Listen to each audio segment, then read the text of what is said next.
Asian B N हालत इकबाल में आपका खैर मकदम है। आप देख रहे हैं अपना YouTube channel Asian B N हालत इकबाल।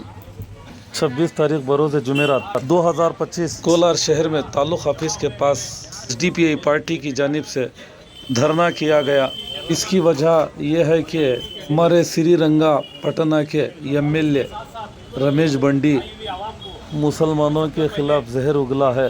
इनकी हकीकत सामने आई है। मुसलमानों को किसी भी हाल में ज़मीनें दी नहीं जानी चाहिए। अगर दी गई तो हम ऑफिसरों के ख़िलाफ़ यानी रेवेन्यू डिपार्टमेंट के ख़िलाफ़ सख्त एक्शन लेंगे। कांग्रेस पार्टी को जीतने के लिए, सत्ता में आने के लिए, सरकार बनाने के लिए मुसलमानों की वोट चाहिए और अपने नाम सेकुलर पार्टी के साथ जोड़े जाते हैं। वो कांग्रेस पार्टी के अंदर ऐसे भी एमएलए हैं जो मुसलमानों के ख़िलाफ़ खुलकर साजिशें करते हैं। ये सरकारी सहूलतें किसी भी हाल में देने के लिए तैयार नहीं। रमेश बंडी के ख़िलाफ़ धरना। ऐसे वीडियो, ऐसे मालूमात के लिए हमारे चैनल को लाइक करें, सब्सक्राइब करें, शेयर करें और पेज को फॉलो करें। आज कानून का डर निकल रहा है। आज एक गवर्नमेंट ऑफिसर को, एक एमएलए इस तरह की बात करना, ये हमारे लिए, संविधान के लिए खतरा है। हम लोगों ने संविधान को बचाने का अहद किया है। तो भाइयों, हम लोग अगर संविधान को बचाना है तो बाबा साहेब अम्बेडकर, भीमराव अम्बेडकर है, उनके नक्शे कदम पर चलना है और टीपू सुल्तान के नक्शे कदम पर चलना है। बदकिस्मती की बात यह है कि अफसोस है कि अभी तक कांग्रेस गवर्नमेंट ने उस एमएलए को डिस्क्वालीफाई नहीं किया। इतनी बड़ी बात अगर एक गवर्नमेंट ऑफिसर को इतनी बड़ी बात अगर कोई दूसरा आम आदमी कर देता तो अब तक उसके ऊपर यूएपीए लगाकर जेल में डाल दिया होता। एक एमएलए के लिए यह कानून और आवाम के लिए कानून। इसीलिए संविधान को हम बचाते हुए, बाबा साहेब अम्बेडकर के उसूलों पर चलते हुए हम संविधान को बचाना बहुत ज़रूरी है। आने वाले दिनों में अगर संविधान नहीं बचा तो हम यहाँ नहीं रहेंगे।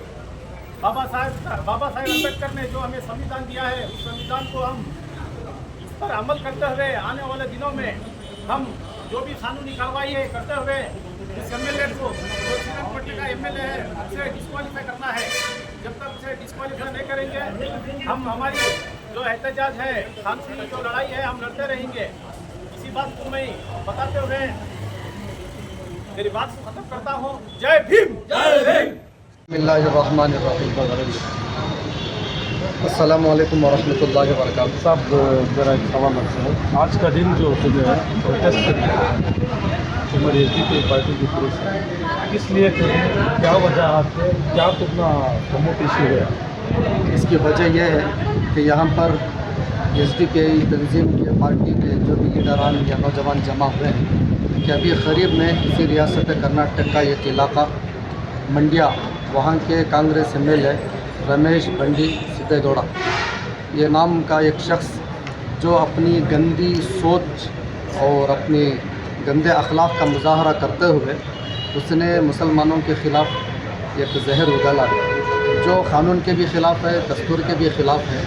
इसलिए कि उसने जो बात कही है मुसलमानों को ख़ास कर लेकर कि इनको ज़मीन नहीं देना चाहिए, इनको भगाना चाहिए वगैरह वगैरह, इसके बाप के घर की ज़मीन नहीं। वो जो भी हुकूमत के स्कीम होते हैं, प्रॉपर्टियाँ होते हैं, सारी जनता की होती है। ख़ासकर उसके अंदर किसान भी आते हैं, गरीब भी होते हैं और इस तरीके के बैकवर्ड के जितने भी तबक़ात के, चाहे वो किसी भी धर्म से ताल्लुक़ रखने वाले क्यों ना हो, उन तमाम का हक़ होता है और दस्तूर ने वो हुकूक जनता के लिए दिए हैं। अगर ये ज़मीन देने की बात कर रहा है या छीनने की बात कर रहा है, इसके बाप की ज़मीन नहीं जो दे या छीने, ये तो हुकूमत की ज़मीन है, लोगों की ज़मीन है।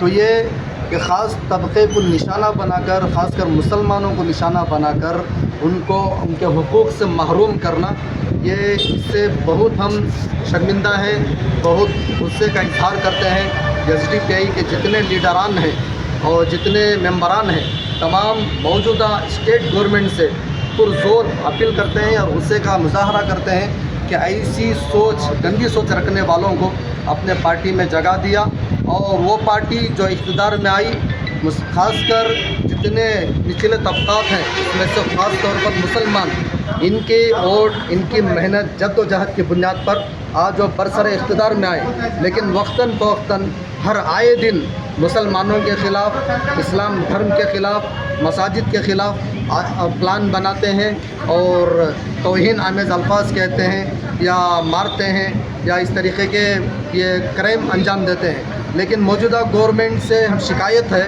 और गुस्सा ये करते हैं कि ये कोई एक्शन नहीं, जो भी आ रहा है, जो भी बोल रहा है, बक रहा है, बकवास कर रहा है, उससे पूरी आज़ादी देकर उनको कोई सज़ा नहीं है, उनको पूरी छूट देकर ये लोग अपने एतबार से, मुस्तकबिल के एतबार से बहुत बड़ी गलती कर रहे हैं। इसलिए हमारी अपील यह है पार्टी की तरफ से कि उसको अपने पार्टी से बेदखल करें, उसको उसके ओहदे से बर्खास्त करें और जो भी ऐसी सोच रखने वाला पार्टी में है उसको हरगिज़ इस पार्टी में ख़ास कर, क्योंकि मुसलमानों की इसके अंदर बड़ी कुर्बानियाँ हैं। अगर आज जो बरसर इक़्तिदार में हैं तो मुसलमानों के हुकूक़ मिलना चाहिए, जहाँ कहीं ऐसी बात हो तो उनके साथ सख्त कार्रवाई होनी चाहिए। तमाम कांग्रेस के लीडरों से ये अपील करना चाहता हूँ कि जो बड़ा तबका जो माइनॉरिटीज़ कह के बोला जाता है, जो मुसलमानों ने बढ़ चढ़ कर हिस्सा लेकर आज कर्नाटक रियासत के अंदर हुकूमत आने इक़्तिदार में आना है, तो सबसे ज़्यादा मुस्लिम्स का रोल है। उसके बावजूद भी मुसलमानों के साथ ये नाइंसाफ़ी की जा रही है, इस पर बड़े लीडर गौर करें, फिक्र करें। आप कुछ कहना चाहिए? यही कहना चाहते हैं कि जिस तरीके से इलेक्शन के समय ये गारंटीज़ का वादा किया था, ठीक उसी तरीके से हमको ये भी गारंटी चाहिए कि जितने भी कर्नाटका के अंदर, ना कि बल्कि पूरे इंडिया के अंदर जो भी माइनॉरिटीज़ बसने वाले हैं, उन सब के हुकूक़, उन सब के हक़ जो है उनको दिया जाए। ये गारंटी हम लोगों को चाहिए। मैं एक क्वेश्चन कर रहा हूँ आप लोगों की बात के बुनियाद पर क्या है, ये कम्युनिटी 97% वोट डाल के स्टेट के अंदर कांग्रेस को जो है जिताया है। अब आपकी ज़िम्मेदारी बनती है, जब कभी भी ऐसे माहौल पेश आते हैं, आप लोगों को सबसे पहले सामने खड़कर जो है आवाज़ उठाना चाहिए। मगर अल्हम्दुलिल्लाह social democratic party of India जो है हर एक अपोजिशन का रोल क्या है अदा कर रही है। मैं जितने भी हमारे कांग्रेस के MLAs थी, बड़े बड़े ओहदे के ऊपर, हमारे नसीर साहब, ज़मीर साहब, रिजवान अरशद, NA हारिस, जितने भी तनवीर सेठ साहब, उन सब लोगों से ये कहना चाहता हूँ, ऐसे मौके पर आप चुप क्यों रहते हैं? हमारे स्पीकर साहब ब्यूटी खादर साहब भी, ऐसे लोगों पर आपको आगे आकर बोलना चाहिए, ऐसे आपके जो है लीडर्स को जो है रोकना चाहिए।